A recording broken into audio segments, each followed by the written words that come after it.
I was a young woman when the war with Ida, an old empire in the northern part of Nigeria, began in 1515. It was a time of fear, a time when the air was thick with uncertainty. The Ida warriors were so powerful, their priests were skilled in deadly charms and wizardry, and their king was determined to claim Benin and its people. They crossed the great river Niger, burning villages and desecrating shrines, their drums echoing across the land like a warning of doom. People whispered that this war might end our ancient kingdom. But they didn't know the strength of our Queen Mother Idia. Oba Eseji, our king, was fearless and wise, but even a great king needs more than bravery in a war like this. The Ida forces didn't just use swords and spears, they used magic, casting spells to confuse our warriors and sap their strength. The priests said their charms were powerful enough to strike a man dead without a single blow. So when the reports reached the palace, the tension was so heavy that even the birds seemed to stop singing and roosters stopped crowing. It was Queen Idia who rose to meet the challenge. She was not just the king's mother, she was his shield and his guide. Stories of her power were well known in the kingdom. My father used to tell me that she could speak to the spirits and see the future, that her wisdom came from the gods themselves. But what I witnessed during the Ida War was more than just stories. Queen Idia summoned the chiefs, priests, and warriors to the palace. I was there, standing at the entrance of the palace as a young maid, holding my calabash, trying to keep my hands steady. She wore her koa-beaded crown and a mantle that shimmered in the torchlight. Her voice was calm but commanding like the voice of a god. "This is not just a war of men and swords," she said. "It is a war of spirits. And we will fight it with the strength of our ancestors." For days, the palace was alive with preparation. Queen Idia worked tirelessly, consulting with diviners, gathering herbs, and making sacrifices. She called upon the priests of the shrines, the medicine men, and even the palace women to assist her. They brewed potions, prepared charms, and sang sacred songs that filled the night air. Before the final battle, Queen Idia led a great ritual. She anointed the warriors with sacred oils, drawing symbols of protection on their foreheads and shields. She gave each man a small charm, a token of strength blessed by the ancestors.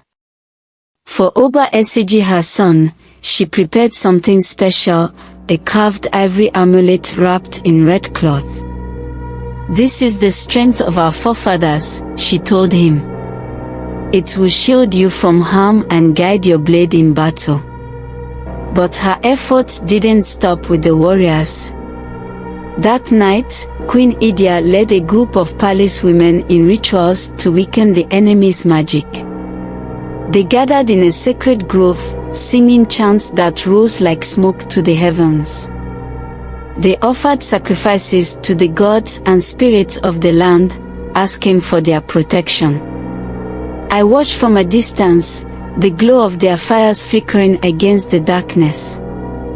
The sound of their voices was haunting, a melody that seemed to shake the earth itself. The next morning, the final battle began. The Ida warriors were fierce, their weapons sharp and their war cries deafening. But something was different. Our soldiers, who had once hesitated in fear, now fought with the courage of lions. Their strikes were swift, their movements precise, as if guided by unseen hands. Oba Eseji led the charge, his blade flashing like lightning. The amulet his mother had given him seemed to glow in the sunlight, and wherever he went, the enemy fell before him. The Ida priests, who had boasted of their power, suddenly seemed powerless. Their charms failed, their leaders faltered, and their army began to retreat. By the time the sun set, the Ida forces were defeated. They fled back across the Niger, leaving their drums and banners behind. The victory was complete, and the warriors returned to Benin with songs of triumph on their lips. That night, the palace was alive with celebration. But before the feasting began, Oba Eseji stood before the people and bowed to his mother. "This victory is not mine alone," he declared. "It belongs to my mother, Queen Idia, whose wisdom and power guided us to triumph." The people cheered her name, and from that day, Queen Idia was honored not just as the mother of the king, but as a savior of the kingdom. Her face was carved into ivory, a symbol of her strength and wisdom. And even now, when I look at those carvings, I remember the woman who saved us during the Ida War. I remember the chants that shook the earth, the flames that lit the night, and the strength of a queen who fought not with swords, but with the power of her spirit. Good day, my community. My name is Uncle Joe of the Echoes from Africa Village. I hope you enjoyed our story today.